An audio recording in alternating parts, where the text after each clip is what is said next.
You ready? So 1, 2, okay. So what is the goal of education?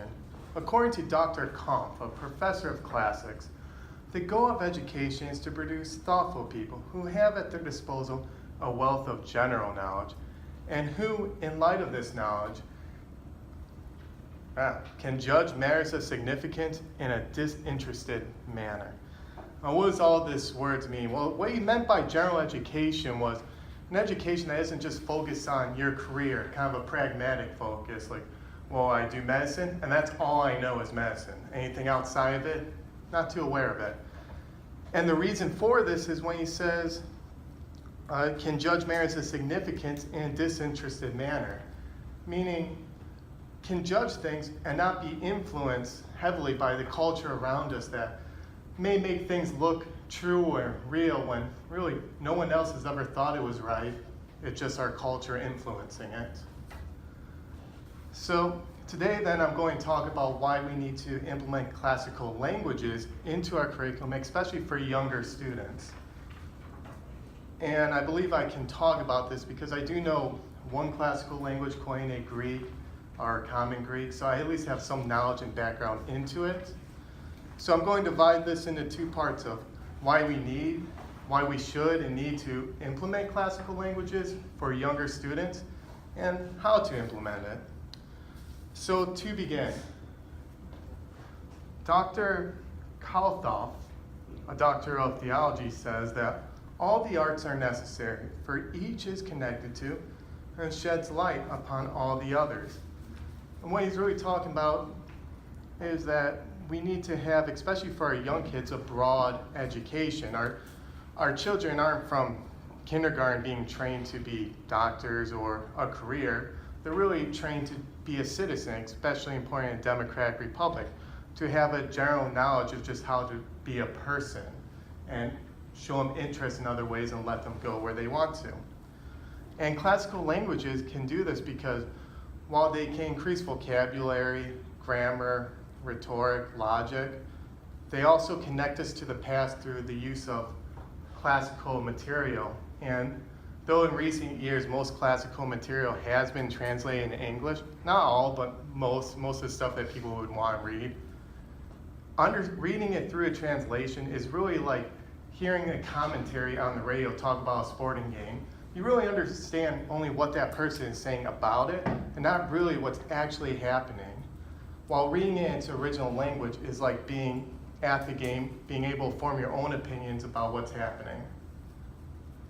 And this goes in line a bit with what Proverbs 11 verse 14 says, which in an abundance of counselors there is safety. And really these counselors are through classical literature, which be reinforced by classical languages. They have all the counselors through our entire history. They can read from 1,000 years back to a couple hundred years back. It's all available. Now, the second question comes, the second part is, how do we implement this? It's a very hard thing. It's usually failed for being implemented. And Erasmus, who was a really popular humanist scholar in the 1600s, he's the one that brought actually the Greek and Hebrew Bible to the public. Well, he stated that we should teach kids through stories, reinforcing them through treats, and really just try to teach as much as we can as we would any other languages. And kind of similar to Rosetta Stone, we kind of show them something, say the word, they get it here, they understand. They may not be able to speak it well, but at least they got a gist of it. And they're also being told the stories like Aesop's fables. And this will increase vocabulary, not only for the language, but for English. And this book right here kind of gives you a general idea. It's good for college students and whatnot. But 60% of our common vocabulary comes from Greek and Latin. And 90% when we're talking about trades in the law and medicine. So, to recap on the implementation, we would teach our young kids that, and then as they're growing, start teaching them grammar, and that will go into more logic. I can't go into detail with the time, but once you see the structure of it, you can see how it's connected with logic, and then the people in the past were experts at rhetoric, and part of the reason was how they use words and language. So in conclusion, I believe today we live in a society, well, we live in the age of the internet. And this is a fast-paced age where we can get information immediately available for us, but we don't really test the research. We test what somebody said about it. And we become increasingly disconnected to the past, where frankly, we would make up our own past to what we feel comfortable. Teaching our kids, though, classical languages can lead to more classical education, connecting them with the past, connecting them with how people in the past thought, and increasing their logic to be able to distinguish what's true and what's false and when they're trying to be manipulated. For although all these languages are dead, no one except Vatican letters, the Vatican still speaks Latin, but that's about it.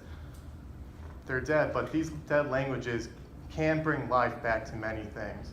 So I urge you to at least contemplate this for your children or future students. Thank you.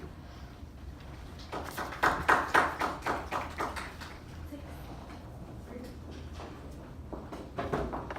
right.